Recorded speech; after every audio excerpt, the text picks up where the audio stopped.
Okay. Hello and welcome to the online discourse on promoting interfaith harmony through media and activism, and a conversation with Beena Sarwar. It is such an honor for us to have you on board, Beena ji.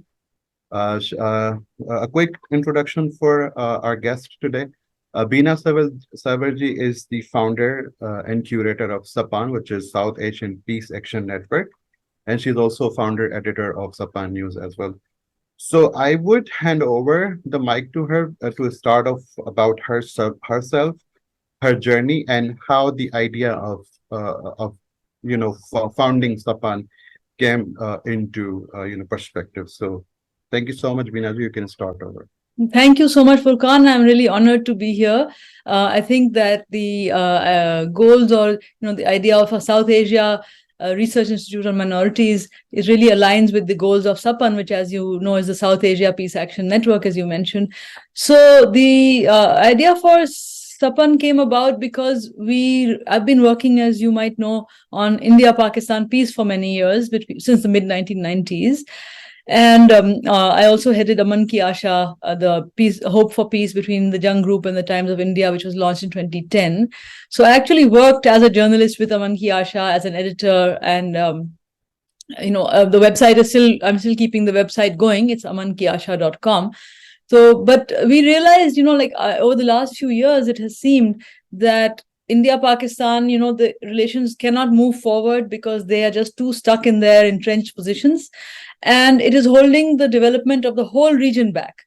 And because I've been involved in many regional initiatives as well, PANOS South Asia, I was a founding editor of Himal South Asian magazine, which is still being published originally from Kathmandu, now from Colombo.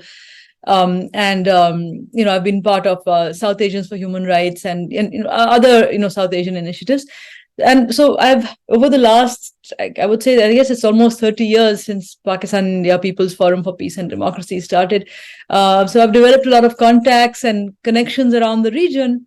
And then since moving to Boston about 10 years, 11 years ago, also in the diaspora. And I also, obviously everybody knows people in the diaspora anyway, but since living here, I've, been connecting more with South Asian groups here in America, in Boston, where I'm based.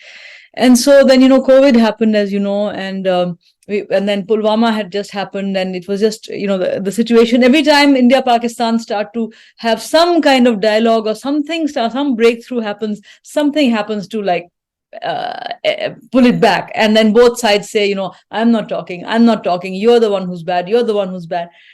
So, that's kind of very counterproductive. And like I said, it holds back the development of the whole region. It holds back the prosperity of the people on the ground. I mean, we are not doing this for ourselves, because many of us who are involved in this are quite comfortable. We don't have to be doing this, but we can see the pain of the people on the ground, particularly of divided families. And also, how the young people, they want to travel, and they want to meet each other, and they want to sample food from each other's countries and watch each other's films and music and everything. And why should they not? And if, like you said when we were talking earlier, if France and Germany can come together in the European Union, why can't India and Pakistan? I mean, we know why they can't. Magar, Dr. Mubashir, who had suggested this to me many years ago, and when he said this to me, I was like, Dr. Saab, this is crazy talk. This is not going to happen. So he says, baat karne mein kya harj hai? Baat to kar sakte hain na? We can talk at least. So that's how Sapan sort of came. So Sapan is not something brand new. It is building on the work of a lot of other people, of a lot of other organizations and initiatives. And it is taking forward ideas that many of my mentors like Asma Jahangir, Ayer Rahman, and, across in India, people like Nirmala Deshpande, and, so many others, Kamla Bhasin, late Kamla Bhasin. So we're just taking forward that work. Thank you so much, Binaji, for comprehensively describing about what Sapan is doing, and it really basically suffices the idea of at least to initiate something. So you guys are doing it for the initiation part. So I really admire that. So quickly move on to the theme that we have today. It's basically about how media can play a role. So how has media played a role in either fostering interfaith understanding or exacerbating religious tensions in the South Asian region? And how can this power be harnessed for positive change? Yeah, that's a really great question, and it's something that I've been writing and reporting on for many years. And also, since here in Boston, I also teach journalism, and when you teach, you learn. And I never learned journalism formally. I've learned on the job, like so many others. I've had wonderful mentors, like besides Ayer Rahman, I mentioned people like Zora Yusuf and Zafar Samdani, Khalid Ahmed, people like that. But um, I think basically when the media sticks to its job, which we are seeing is not always happening right now, it does not always happen right now. The media's job is to be a watchdog, to hold the powerful to account, to follow up on issues that need to be followed up on, to be a voice for the people, to provide a platform, I would say, for those who otherwise don't have a voice, to be a voice for the voiceless, and to do all this ethically and responsibly and fairly. And fairly means that you look at all sides of the picture, you are observational, you describe what is happening without getting too much into opinion. Their opinion is separate. Opinion pieces are separate. When we're talking about journalism, when we're talking about the media, so of course media involves a lot of other, there's films are part of media, advertising is part of media, social media is now media, but what media we are talking about, I think, is journalism. Maybe that's what you are talking about primarily.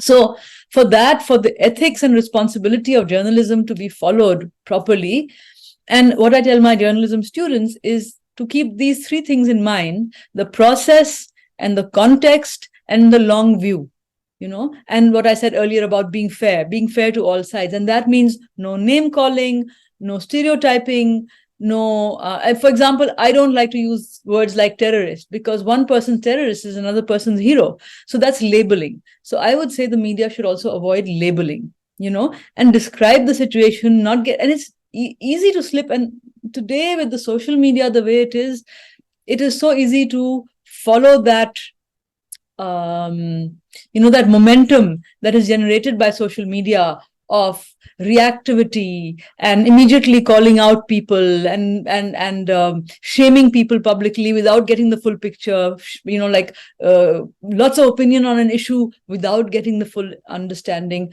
So I think by following the basic tenets of responsible ethical journalism, the media, the journalist part of it, can play a role for the better. And when that does not happen, then we see how they contribute to exacerbating tensions. And there's one more point I want to add here, is that everyone who uses social media now, I think, needs to think like a journalist. And I'm quoting one of my students from my class here. She said this some years ago, 3-4 years ago, I had this student, and I was talking about how ethical, journalism and responsibility and all that, and she and social media. And she said, I think everybody should think like a journalist. So if everybody does that, then we would have a lot less of those tensions and the, that reactivity and all that. Yeah, absolutely. I mean, you said it right at the end, because even if we are doing it right now, the things that we are doing it right now, we are very cautiously using our words.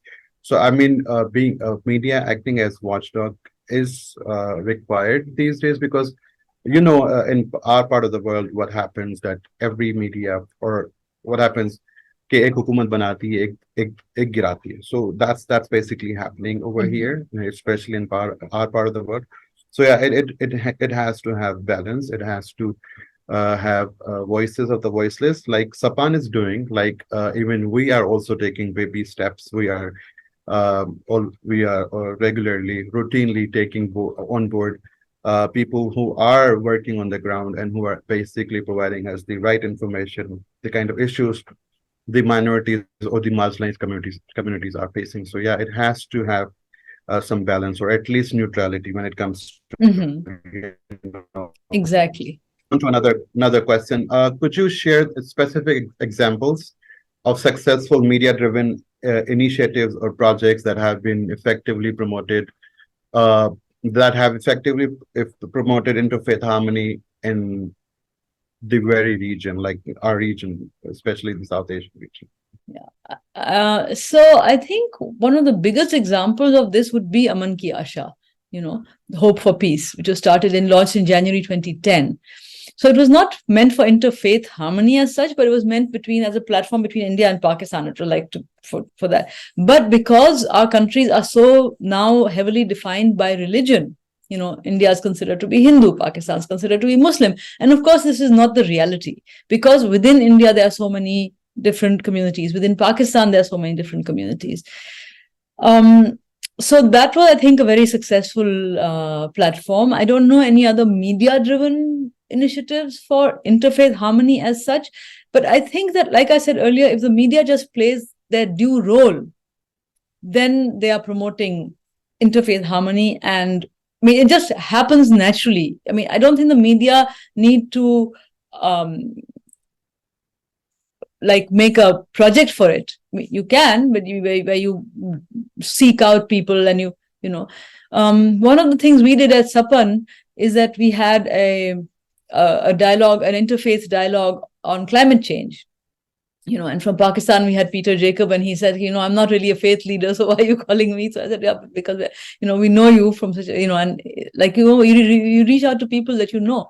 So we did a session on interfaith collaboration on climate change, because this is one of the biggest issues facing our world right now, our planet right now. And if the faith leaders and if the communities keep just fighting each other, what's needed is to come together for the bigger cause. And the bigger cause is peace, combating climate change, combating social evils and injustices, and making sure that everybody has food to eat and a roof over their heads, and that their children can go to school, and healthcare, healthcare for all. So these are part of the goals of the founding charter of Sapan, which is online for anybody to endorse. It's at southasiapeace.com/founding charter. So that's something that I think that if we, everybody does their job, as my late uncle Mushtaq Gazdar, he was a filmmaker, as he used to say, everybody sab apna kaam kare. Just do your job, and do your job properly. Do your job without becoming a political player. Like for journalists, don't start taking sides. Don't become partisan. And if you must become partisan, be partisan on the side of the people and not of a political party. That's So all right. yeah, you did point it out well that it's not happening at media level. So ground level, you can say things are happening. People are taking little initiatives or steps to establish some sort of a interfaith harmony dialogue, at least. So I'm one of I was given an honorary position of a co-founder for Collective Pakistan, which is an initiative organized by local journalist in Karachi, who was very vocal about it. So we basically do conduct things like this. But हमेशा मैं एक बात ये भी कहता हूँ कि हम बुलाते हैं तो सब मज़ाहिब के लोगों को, बट बात हम सिर्फ इस्लाम की करते हैं. So there's no point ना. फिर आप जब बुलाते हो तो you have to be, you have to give them the space.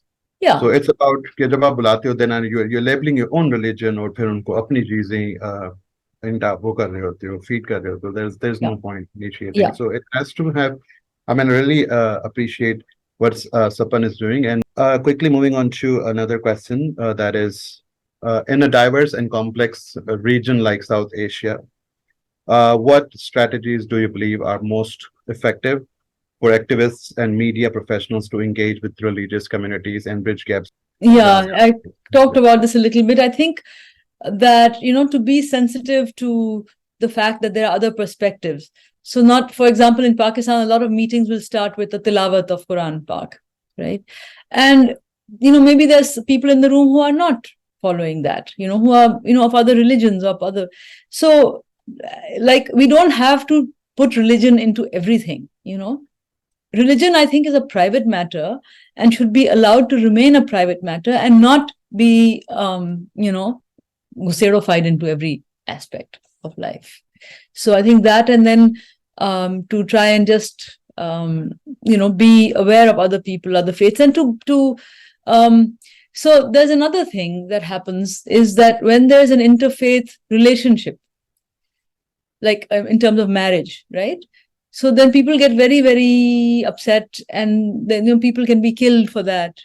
So I think to rise above that and to realize that at the end of the day, everybody is a human being, like even if you can feel very strongly that someone from your religion should marry only someone of your religion. But if somebody chooses not to do that, then it is not your job. It is not your duty to stop it or to kill them. So I think that is something that we need to put out there in the public narrative. कि ये आपका काम नहीं है. You can have your disagreements, but you cannot take matters into your own hands. Absolutely. There's a law. I mean, there is a whole process available for in our countries as well. So yeah, I totally agree what you just described. I'm talking about the challenges that what challenges have you encountered while working on initiatives that aim to promote interfaith harmony, and how have you navigated them within the cultural and political landscape of South Asia? It's a tough one. Yeah, that's a good question. So because I believe that the work that I do and my friends and comrades are doing at Sapan, our aim is not specifically to promote interfaith harmony, but the work we are doing and the way we are doing it does contribute to that aim. It also contributes to responsible journalism. It contributes to more to critical thinking and providing nuance and context and balance to the public discourse. But of course, we are a very small organization. We don't have the kind of a reach that people with money have. I mean, it's all volunteers. We don't even have any money. Nobody even gets paid. And of course, I'm sure that there will be accused. I mean, I've been accused of the challenges I faced. Like when I was working with Aman Ki Asha, I'm a raw agent. I get money from India. I get money from here, there. Like, Arey Baba, if I was getting money, why would I be working on quite a small salary? And then when I came to say Mari, like running around looking for a job, trying to find work, taking up editing jobs, taking up consulting jobs. Why would I be doing that if I was getting paid nice money from Raw or wherever else, right? But the thing, because social media, so a very challenging situation was when another TV channel, picked up, started attacking not just me, but, Mir Shakilur Rahman, the owner of Jung Group, Jung Geo, that started Aman Ki Asha, and other people who are associated with it. And, our own ex-colleagues who had gone into that TV channel were running that campaign against us, flashing our faces on the TV screens, calling us traitors, calling us anti-country, anti-Islam, anti-Pakistan. I think that people like us actually are the most patriotic because we are thinking of the welfare of the people. हम लोगों का ख्याल कर रहे होते हैं. We are not thinking of political parties or other alliance. We are thinking of the well-being of the people, of the country, of the region. So the way that I face it is by saying, well, you can say what you want.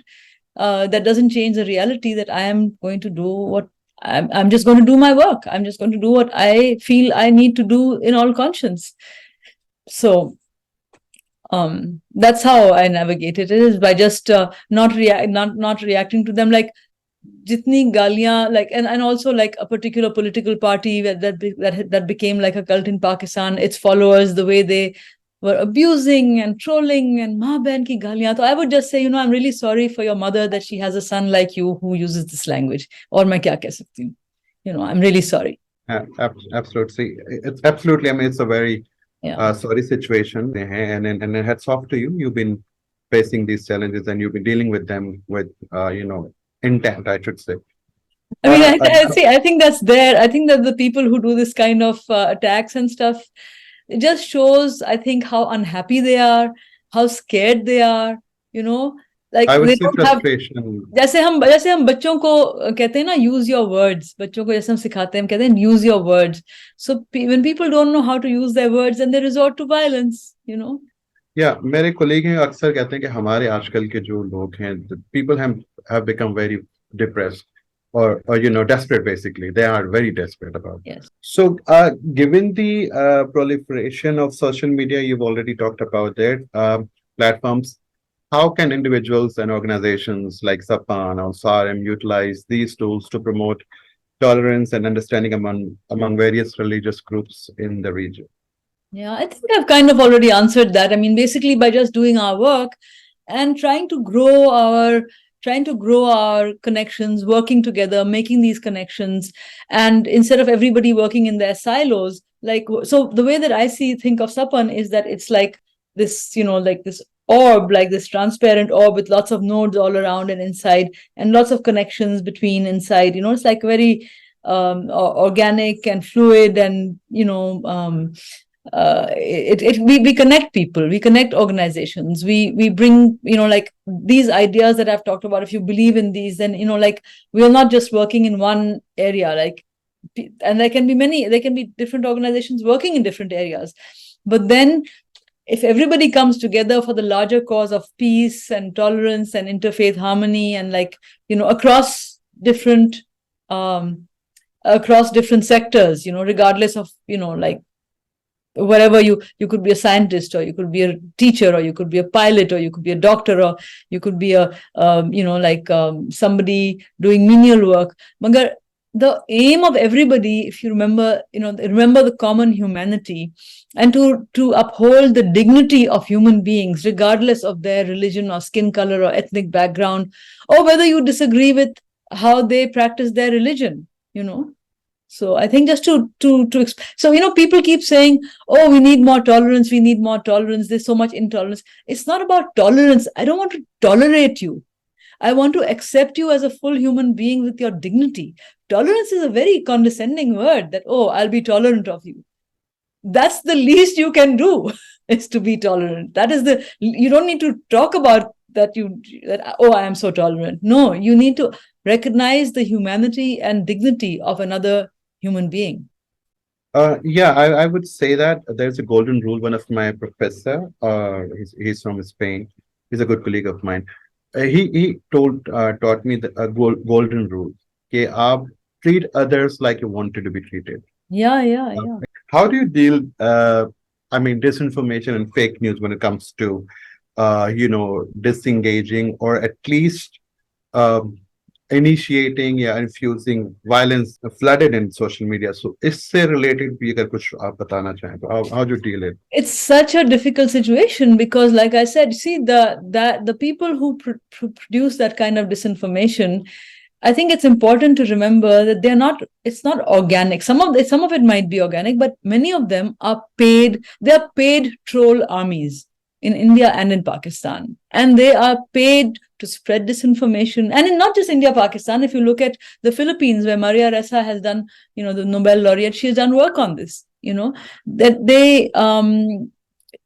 this is done on purpose, to muddy the waters, to ruin reputations, to create a atmosphere against somebody, which then justifies an action against, will justify any violence against that person, or if that person is picked up or arrested, because there's already that whole atmosphere that has been created, that whole narrative has been created about that. So the only thing we can do is, like what I said before, is to keep doing our own work and trying to, bring other people on board and expanding our circles, because we can't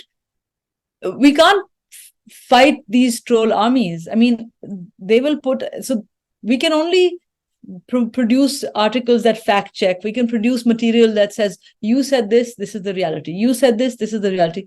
But without getting into personal attacks, without playing their game, without doing the things that these people do who are scared. Basically they're so scared of how things are changing, because I think they can see, I think it's very obvious that the world is going in one direction where people want, to cooperate for climate change, for public health, to be able to marry who they choose, to be able to follow the religion that they want, the young, to watch what they want to watch, read what that is the evolution of human nature. So the people who are scared of change are going to do whatever they can to prevent that change. But the thing to remember, I think, is that they cannot prevent that change. This is what when Saudi Arabia did not allow women to drive, I used a hashtag, it's a matter of time. I just kept saying, Saudi Arabia, let women drive, it's a matter of time. And it was. And in this case also it's a matter of time. This kind of, it will, truth sticks, lies will proliferate and it will create an atmosphere, but in the end, truth will prevail. We might not be around to see it. It will happen. We will have contributed to it, What we are doing right now is not just for ourselves, but it's for our future generations. So yeah, thank you so much for cover no question and pura disinformation and all that. So yeah, thank you, Beena. Our second last question. Often religious diversity often intersects with socioeconomic and political factors in South Asia. How can media and activism address these intersections to create a more inclusive society? I think again, I'll come back to my same answer, that by writing and reporting responsibly, ethically, providing the full picture, providing the nuance, providing the balance, not stereotyping, not expecting that, and to, I know, there's friends who, for example, Pakistan with Zadatar Hindu jo hain, they are in the Sindh. But because of, things are changing. And so some of them have got jobs in Islamabad or Lahore. And when they go there, they find people are shocked that they are Pakistani Hindus. And they have to confront that and they have to face that. And they face that all the time. So hats off to them, or like if most of the Christians are in Punjab. So if they go to, Balochistan or, NWFP maybe, or Khyber Pakhtunkhwa, maybe people over there will never have met a Christian before. Magar, when this kind of social, it's happening in Pakistan, the thing is that the minority population is very small. It's less than 5%. It's like 2%. But still, that comes to several million, out of 220 something population. But also, let's remember that the majority is not a homogeneous majority. Within that, there are so many sects. Abab ye dekhein कि the people who are in jail under the 295 laws, ABC or whatever, so-called blasphemy laws, half of them are actually Muslim, against whom some other Muslim has complained of another sect. And half are from the, jise hum aqliyati kehte hain, like, Christians and Hindus and others, Ahmadis, who consider themselves to be Muslims, but the majority of Muslims don't. But, and of course, it is a disproportionate number that is in jail of minority of religious minorities, because they are less than 2% of the population and they form 50% of the population under those laws. There's something wrong.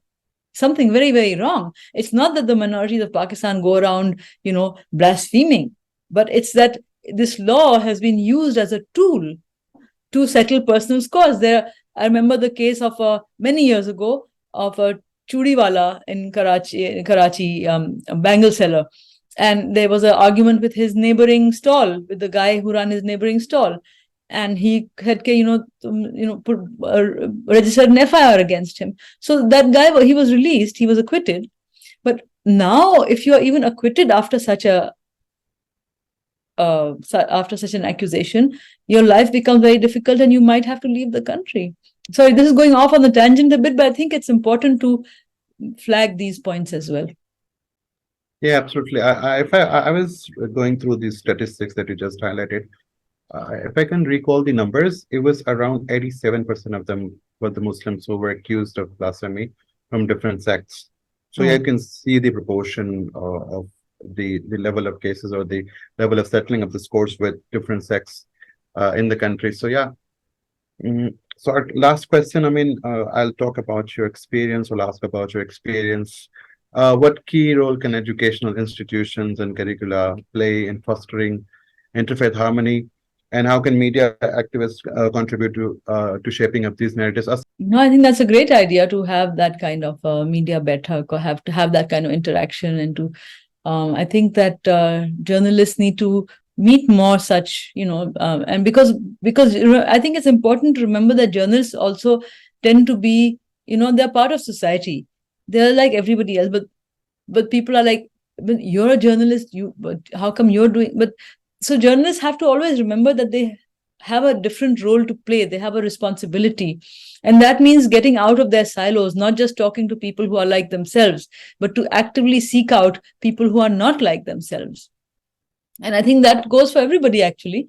I mean, how many people in Pakistan actually socialize outside their immediate circles or their clans? Or not very many, and it happens. But that also is a mark of I think, a more industrialized society or whatever. Where in cities you see that more.